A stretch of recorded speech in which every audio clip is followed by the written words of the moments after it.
So I'm here with Kevin Bell, who Kevin's involved in a lot of businesses. He has a self-storage facility that he owns, a bookkeeping company, a VA company, and really just tell us how you got started in all of that. What kind of drove you in that direction to start some of these businesses?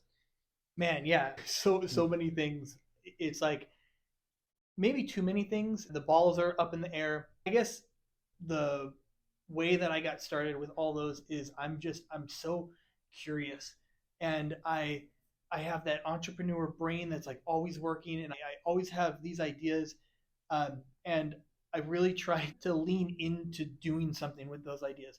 And I'm not recommending that people have a whole bunch of businesses going because I have a full time W-2. I'm doing that, and I have a handful of things going on the side, and it's a lot. And just trying to get traction on each of those things and move it forward is difficult with a lot of them going on.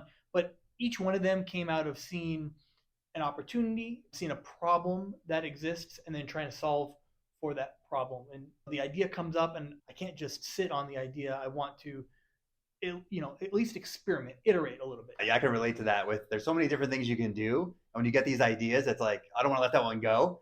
What you're doing though, they're all related to each other to a degree, which is nice. There's overlap and synergy. I feel like with storage and bookkeeping and virtual assistants.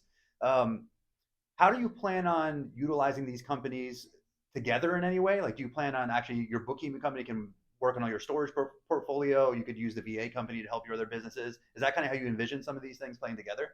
Yeah, no, that's definitely a good point. Like everything organically grew, out of the same spot, right? So there's been a progression. So I got into self storage a handful of years ago, and we're successful in that. Like we're doing the thing, we're in the game, right? But from that process, there was a need that we saw of building a team that could help us generate leads, or cold call, cold outreach Yeah. for leads to talk to the owners and acquire that facility. So we built a team to help us do that internally, and then we started getting questions from other investors on how we're doing that, what our team looks like. And so then we started building a team for other investors. It came from building that internally and then Yeah. helping others build it from there. And then with bookkeeping, my wife is a bookkeeper. She owns and operates a bookkeeping company, so we do that. I call myself like the chief dreamer, right? Yeah. So she's the CEO, the COO, and I'm the chief dreamer. And so she crushes it with that and does books for various storage facilities. But since growing that organically, we saw that there was a need for smaller businesses that don't necessarily need that full bookkeeping service yet. They're still Right. growing, but they need to know how to do specific things for their books. And so that's what we're growing now is she's doing a live bookkeeping training where, somebody has a consultation call with her. She teaches them on how to do this and that with QuickBooks in Yeah. their books, and then they're able to do that on their own. All that to say is everything grew out of seeing the need and then trying to figure out where the opportunity was in that need. Yeah, let's key in on the bookkeeping for a second. We'll come back to storage. I like the idea you just came up with there of you have the bookkeeping service that she's running, and then changing the offer to a degree to have this other model where it gives you a downsell for one thing. If someone's not ready for full bookkeeping services or they don't need it, you have an option now to move into with this coaching program to teach them everything they know that you know how to do so that they can implement right away on their side.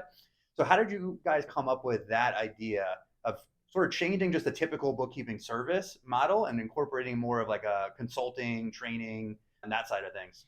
Yeah, it was a couple situations that came up where people didn't really need or want that full service, where they maybe couldn't afford it and their expenses monthly to have that bookkeeper, or it was just a couple things where they knew that they were capable of doing it themselves. They just needed a little bit of help from her.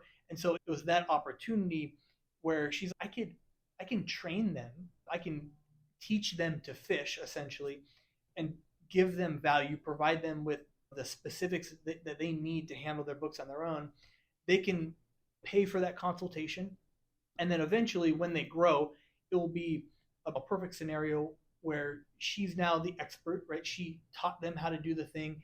They're at a point where they can afford her service, and of course Yeah. they're going to go back to her. So it's a gateway a sale where she's the authority, provides value, and then later on is going to provide the bookkeeping service, and then even further, maybe a fractional CFO sort of situation. Yeah, that makes a lot of sense too, because give away all the secrets and processes and then sell the implementation later on. Yeah. Because then it helps the person where they're at. They can immediately get the training to do it themselves. And then as they grow and scale, eventually they're going to run out of bandwidth and time, and they're going to need to outsource that to a vendor like you guys. So I like that a lot. I think that's a good direction that a lot of people don't think about when they're just stuck in one business model.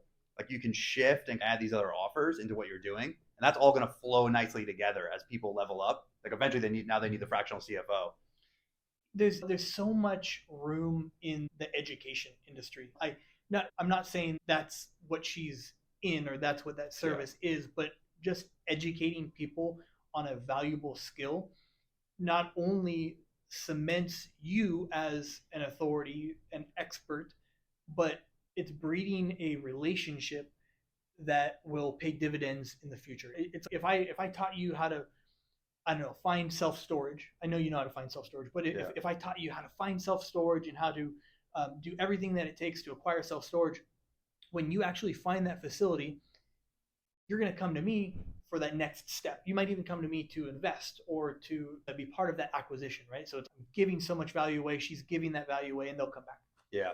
Yeah, I think that's a good way to look at it. Now let's get into storage a little bit, because I know you have a lot of good methods for finding deals, a lot of good systems there, because I know you've gotten your deal last year, and you're doing a lot of training and education on how to actually find deals and put processes in place. That's one of the hardest things I found, is to have the time, but actually have a good system to repeat and build out a team around. So let's get into that a little bit, how you structure that. Yeah, it took a while to develop the operating procedures to, I guess, build out this system. But finding storage, honestly, is not that difficult.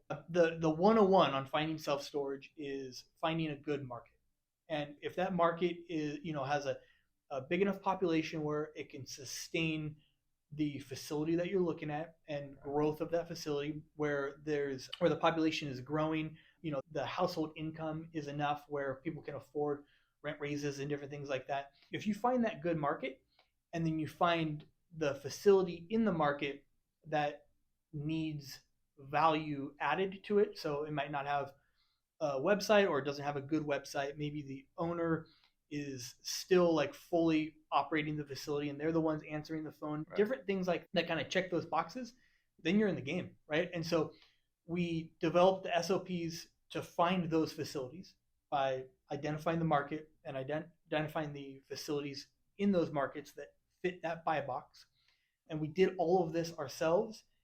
And then we taught all of those SOPs to our team, our virtual assistants. They're overseas Filipino virtual assistants. They're awesome, right? They work super hard for us, and they've picked up on these SOPs really quick. And so we taught them, and they, every day are grinding away, finding those facilities, and that's how we're generating our leads. Because then it's about nurturing the leads, and it's about follow up, and that's the relationship building with the owners, and just planting the seeds, and waiting for when they're ready to sell. Yeah, and for the VAs, the challenge I've always had is sometimes you bring a VA on, and if you don't give them enough guidance or instruction or process, it fails, it doesn't work, and it's usually your own fault. That's what happened to me a bunch of times. I was gave vague instructions and just said, hey, go do this for me, and then I was like, oh, it didn't work out. But the process part that you talked about, you have training, process, all these things dialed in that you're giving to the VAs. Talk about that a little bit, how you put that together. Yeah, 100%, man. And I've learned that the hard way as well. So it's about being as descriptive as possible. And so we've used Loom just extensively, right? And I've gone through every step of our process in Loom videos, and then I send those off to them, and I write out all of those steps, right? So I created the written SOPs and then the visual SOPs, and then leaving that communication open for them to feel comfortable in the relationship we have to ask further questions, right? So created all of those Looms, SOPs, sent those out, and then iterated as they had questions. And so funny, talking about the education business, I have all of these SOPs and these looms and everything that I don't need anymore because the VAs are good to go. They're off. They're doing their own thing. And my like wild entrepreneur mind is like, oh, what can I do with these SOPs? What can I do with these loom videos? They're just sitting there. They're on the table. I'm not monetizing these. Yeah, And it's a valuable asset. Yeah. Yeah. Yeah. And so now I'm figuring out, okay, what can I do with all of these videos that I have? And so I have a beta group going that I'm about to like just pass on all of this raw loom footage that I created, like not even make a course out of it, but like I'm beta testing a course, right? And so like this information that I have, this valuable information on how to find a facility, it worked for our VAs because they're finding facilities for us, but will it work for John Smith over here? Will it work for, whoever? And so now I'm testing that out. If that works, if I can help other people find their facilities using this, then that's proof of concept, and I will build a course out from that. Yeah, I think it's a good way to do it. Use like this core group to test it, get feedback, live feedback from people on what they like, didn't like, what maybe something's missing, and then you could go and add, and then you're refining it along the way. And then ultimately when you're ready to launch the full thing, because I think there's a big need for the training and even like getting all these processes you've built. People can do that on their own, but it just takes a lot of time, a lot of trial and error. And do you want to skip that learning curve and just jump right ahead to have all that? And that's where I think there's a lot of value in that. So that should be exciting when that goes live. Yeah, that's exactly it. There's so much value in somebody else's expertise. I use this analogy a lot because it actually happened, right? Where we needed our dishwasher fixed. And so like we have no idea what's going on, but like it's not working, and you need a dishwasher. That's one of those perks. Like you just need one, right? So the guy came out and 5 minutes, like looking at it, under it. I'm like watching him, trying to figure out what he's doing, and he does one thing. I have no idea what he did, but it works. It's good to go. 5 minutes, and it was $200, right? So 5 minutes in there, $200. If you're looking at it from, that's not fair. It's $200 for 5 minutes of work. Like that doesn't equate, but it does, because you didn't pay for that time, you paid for his experience. And if I wanted to do it myself, I would have to watch videos and make mistakes and figure it out, but like he knows how to do it. I paid him for his experience, and it's done, right? Yeah, that's a perfect way to put it. There's like value-based pricing. Part of it, you're getting the value, the result you want. Your dishwasher's fixed, and what's that worth? Versus thinking about it like, oh, I'm paying someone an hourly rate, which again, that incentivizes people just to take a long time. Would you rather it take him 3 weeks and like 30 hours of work to do it, or would you rather be done in 5 minutes? You pay him, you're done, you get your dishwasher back. So yeah, I guess an interesting thing for people to think about when they're pricing, and their pricing strategy is, especially when you start out, if you're freelancing and doing different work, you have that hourly rate kind of mindset. But when you start thinking about all your expertise that you have, someone's paying for all those years, all the time you spent learning, and then the actual result they're getting. And the bigger the result, the more you could charge. So I think that's an interesting thing to dig into with pricing. Yeah. I think most of us, myself included, just undervalue what we have to offer. I mean, like I'm talking to you, we're doing cool things, we've got different businesses, but I'm far from the level of success, wherever that is, whatever that means. I'm far from a level of success that I want to be at. And so like I'm still like, I still have that limiting belief of, oh, I'm not there yet, or I haven't done enough yet, or I haven't made it yet. And I still undervalue the things that I have done because maybe I'm not where I want to be. But we all have these skills. We all have this knowledge, this experience, these past careers that we bring into the equation. And I think we need to be more confident with the abilities that we have. Yeah, let's get into a little bit, because you have a few different businesses going on. How do you structure like your day? How do you manage all of that and focus kind of your energy? Because you have your full-time job, you're working on building all this stuff up on top of it. How do you? It's always a challenge. How do you structure that? Yeah, man, I don't have it all. And you have a family too. Yeah. I don't have it all figured out, but first and foremost, I have to lead each day focused on why I'm doing all of this. And why I'm doing all this is to build a bigger and better life for my family. So my wife, I have 2 girls, and then I have 1 boy on the way. So 3 kiddos. and I'm doing all this for them. And I think we say that all the time, right? We say, oh, I'm doing this for my family, I'm doing this for my family, but then we're never home, we're never there. And so I'm really intentional about, okay, I have all of these things going on, but I'm doing this for them. And so I need to be present with them, right? So I work as a police officer. I get off. When I get home, my phone goes on do not disturb for the first hour that I'm home. It doesn't, it's not always perfect, but that's the goal. That's the goal every time. And then I'm with them. I put them to bed, and then I can finish some stuff up. Every day I get up really early, and I start the day off like checking some good boxes, right? I get some good productivity in before I go to work.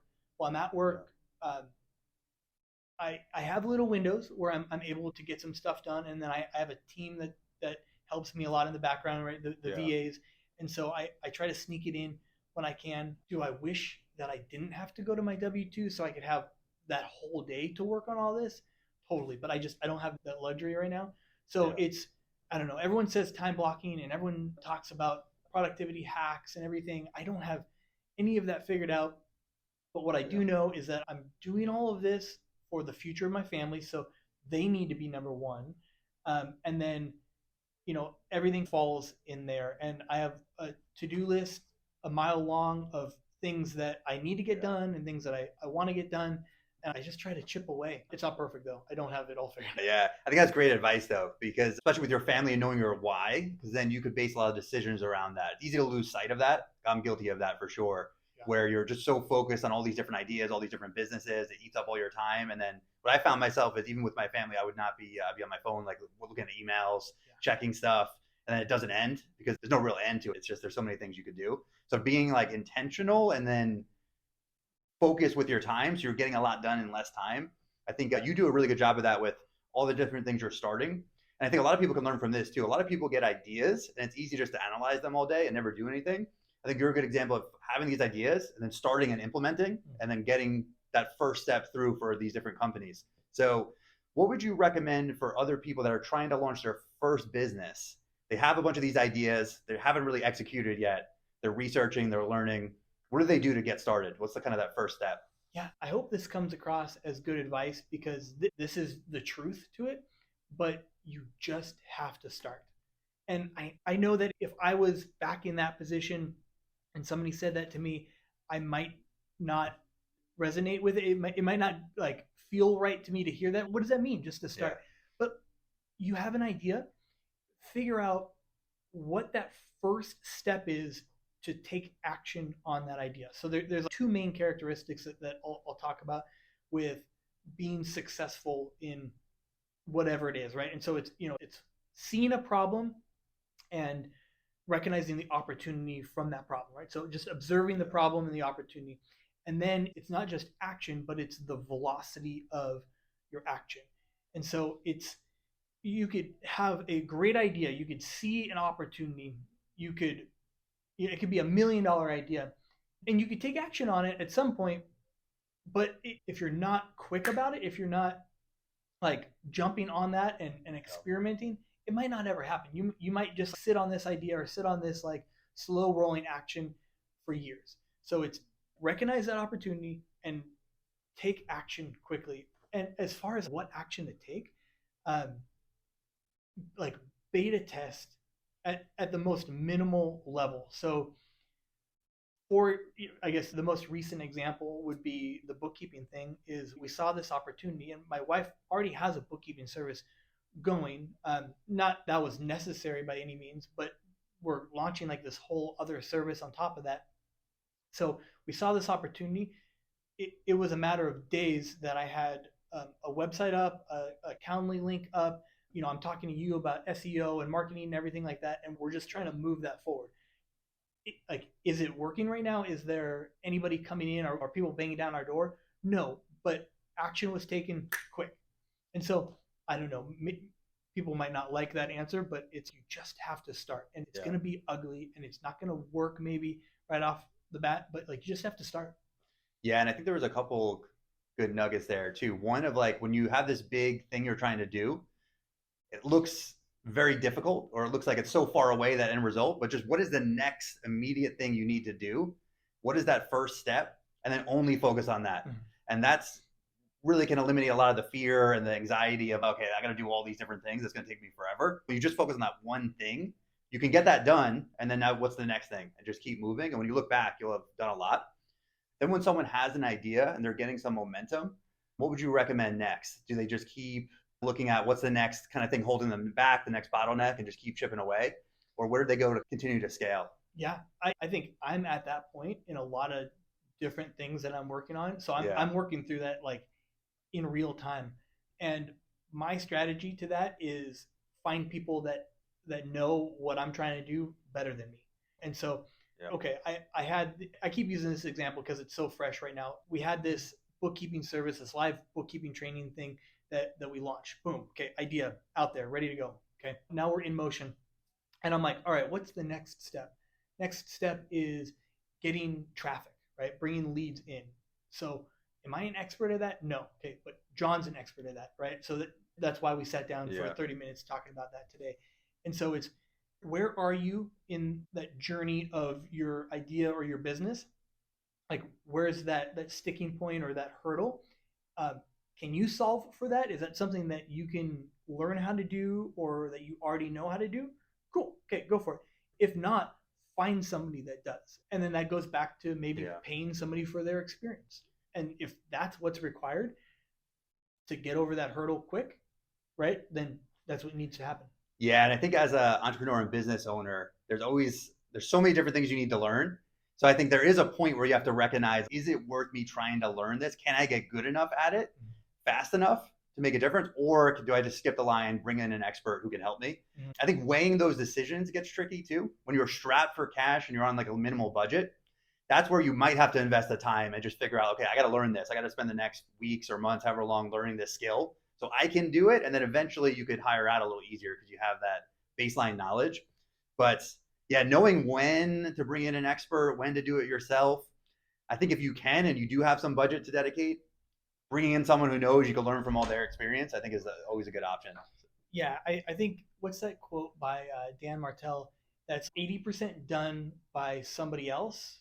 Or no, yeah, 80% done by somebody else is still 100% awesome, right? Yeah, that's an important thing to remember too. Like when you're hiring out and delegating, that's what was something that held me back for a while. Is like if someone can't do it as good as you, 80% of the way there is enough where now it frees up your time, your bandwidth to move on to other things. Yeah. So it's important to, I think, to understand that too when you're trying to learn something like that. Yeah, and since we just recorded it and it's fresh, it's making me think of what you did, because you did that exact same thing where when you started hiring team members on, you got them to, a 70%, like, this is 70% done. And then you came in and you finished that last bit. Yeah. But like they still did 70% of it. Yeah, and it frees up when you think about the time you're getting back, and then now you could take that time as an entrepreneur. That's the biggest thing. Like, what is the highest leverage things you could be doing and focusing your time on? In the beginning, you have to do some of the foundational stuff, but when you could get 70% of some of the work done, now that frees up that 70% to, in my case, to focus more on lead generation, getting more sales, doing marketing. So that's really, I think, something you have to think about as a business owner all the time. Like, how do I level up to the next thing and free up my time so now I can just focus on that problem? That'll be too hard to hire, too expensive to hire someone. So that's always, I think, a tricky thing to navigate, but it's important. Yeah, no, I totally agree. But awesome, man. So this was a good one. How do people find you? How do they find all your businesses? What's the best place for people to go? Yeah, I'm pretty active on Twitter or X. So it's x.com/Kevin as RX. So Kevin ASRX. I have a LinkedIn. You can email me at kevin@kevinbellco.com. And I have a newsletter and I can give you all those links for that. But yeah, mainly Twitter.